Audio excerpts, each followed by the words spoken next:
Good morning na naman sa atin mga idol. At meron lang akong ikwento regarding kay Nanay Susan. Gawa nga idol ng may nakapanood na idol natin sa video ko kahapon at nag-comment. Nabasa ko yung mga comment niya. At alam niyo bakit sobrang natutuwa ako sa ngayon? Dahil ang dami rin palang tumutulong kay Nanay Susan. So totoo lang, yung family na yon, eto babanggitin ko sa inyo mamaya. Yung family na yun mga idol, sobra akong nagpapasalamat sa kanila at sobra akong na-appreciate yung tulong nila para kay Nanay Susan. Kaya sobrang natutuwa ako. Salamat sa inyo. At eto mga idol, yung kwento na yan. Yung ginagamit pala ni Nanay Susan na kariton, unang-una yung ginagamit niyang kariton, kaya ito po siya kapangit.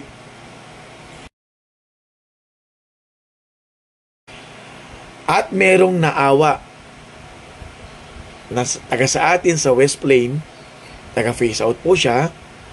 Mamaya ako po babanggitin yung pangalan niya. At eto yung ginawa niyang kariton para kay Nanay Susan.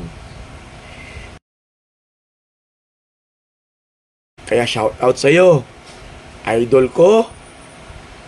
At more blessings pa ang darating sa inyo, family. Kay Idol Nelson Abordo. Sir Idol, sobrang nakakatuwa at sobrang sarap sa pakiramdam na ikaw pala ang gumawa ng kariton ni Nanay Susan. At sobrang nagpapasalamat din ako sa family.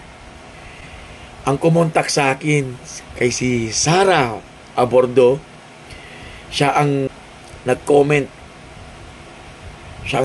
sa akin na nalaman ko siya at ang kanyang family din ang tumutulong din sa kay Nanay Susan.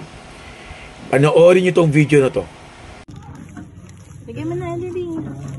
Tingnan mo.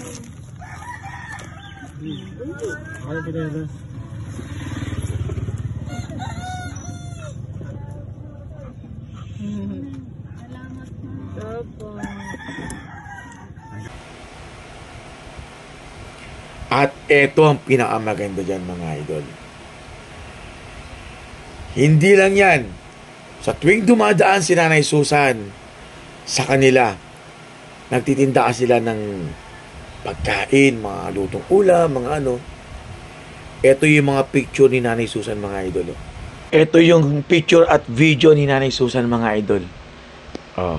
Kaya inuulit ko, sobra ako nagpapasalamat kay Sir Nelson Abordo at kay Ma'am Sarah Abordo. Nasakay, bago yung anak kong panganay nung February 27, namatay din. Pinapakain po nila si Nanay Susan sa bahay nila. Kaya saludo ako sa inyo. Kay Ma'am Sarah, kay Sir Nelson Abordo, kay Ma'am Sarah Abordo, sobrang saludo ako sa inyo. May mabuting puso po kayo. Napakabuti ng puso ninyo. Kasama ninyo ako, kaisa ninyo ako sa pagtulong kay Nanay. At sa lahat ng tumutulong pa kay Nanay na hindi ko pa alam, sobrang saludo at nagpapasalamat din po ako sa inyo. Alam ko, maraming tumutulong kay Nanay Susan na hindi ko lang nalalaman, hindi ko lang hindi ko pa nakikita.